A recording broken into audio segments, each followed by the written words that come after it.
This video is pretty much for everyone, man, woman, child, teen, because it's something the Holy Spirit's been pressing on me lately, is the thought of caring about what other people think.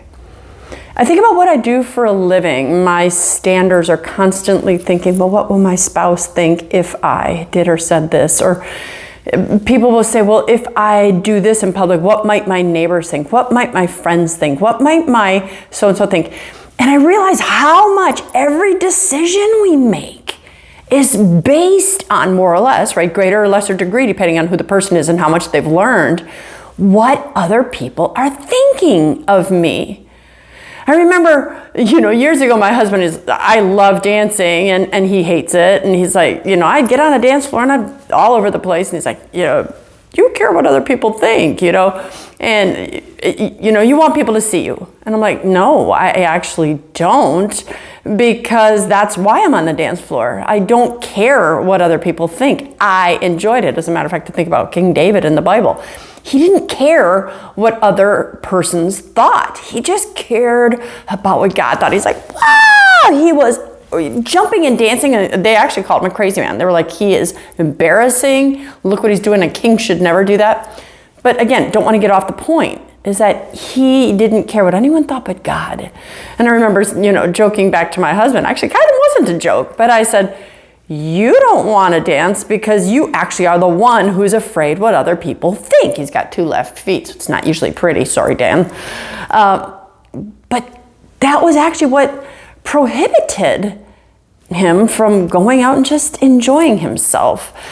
And so I've seen other people, I can't do this, what would so-and-so think? Well, why does that matter? And I want you to consider whatever it is that you're thinking about, whatever decisions you have. I want you to go through your day today. And I want you to think about everything that you do or don't do because you're thinking about what others might think. Now, there is this level of social proof, or we need to not be so, we won't pick our nose in public because we know what other people think. That's just grace, that's class, but truly pick your nose in private, right? So the act of doing so, and it's a disgusting thing to pick, isn't a bad thing, right? A bad thing in and of itself, but it's something we won't do because we think about what other people think. Thank God you guys think about what other people think in terms of picking your nose. I'm so glad I don't have to see that in public. But that's still the same line of reason. Are there things that you do when other people aren't looking that you wouldn't do if they were? I think I've said that in a previous video when we were talking about how to make your decisions or knowing what is good and what is not. I was talking about integrity. Integrity is doing in the light those things you would do or doing in the dark those things you would do in the light. Basically doing when you're alone the same things you would do if everyone was watching. So that's what I'd like you to consider. Are there good things that you would do if no one was watching? I think about my Catholic friends. I might be around my Protestants, so I don't want to make the sign of the cross when I'm having a meal or when I'm about to pray. Why? You're afraid of what they'll think? What do you think God thinks when he sees you marking yourself in his sign? I've actually seen some Protestant friends that start doing this because of that, going, yeah, you're right. I want to mark myself as a Christian. If only God was watching, would you do it? If others are watching, would you not? If only God were watching, would you say those profane words? Or are you saying them to be cool? Teenagers, I think of my grandchildren, right? Because your friends are watching. What would you do? Why do you care what other people think? We care what other people think because we see them as our judges. They have no right to judge. So why should we care? Why do you care? Why do you let them, those mysterious they, control what you do or not do?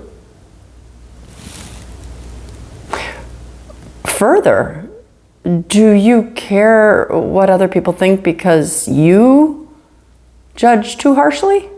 Are you judging other people too much? Are you thinking about, well, they shouldn't be doing that. I can't believe she wore that. Perhaps it is just a micro example of what you do, and maybe God and the Holy Spirit, God is the Holy Spirit. Maybe he's calling you to do a little bit more self-searching.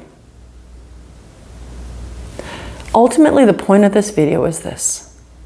With every single decision you make, I want you to picture it's only you and Jesus. You're on an island. That's it. You're doing that decision by yourself. And are there things you're like, yeah, I would totally do it. If only God were watching, I wouldn't care. I wouldn't care at all. I would go out and tell them what I think the truth is about Jesus. I would go out and proselytize. I would go out and tell them that I think what they're doing is sinful. Of course, you know where I'm going to with this, because I've seen so many people that think homosexuality is bad, but they won't say anything. They think transgenderism is bad, but they won't say anything. They think they don't believe in your second marriage, but they won't say anything. It's not judgmental. God calls us to go out and spread the gospel. But forgetting about other people, what are the things that you should do, but you don't because of what other people think? Ponder those words. Set this lens on every decision you make today. And then after you've kind of sat back and thought about it and seen just how much others control your actions, then I want you to set out tomorrow to do things differently, to be courageous, to not care. They are nothing but a grain of sand in an ocean and a beach of sand. Billions of other people. No one, whether they're the president of your country or a homeless person, no one has greater or lesser value in their judgment of you. None. None. Zero. The only one is God. So I hope that helps. It's just been really leaning on me. So I'm Dr. Christine Bacon. Thank you for watching this informational bacon bit. I'd like to remind you always and always to live your life sunny side up.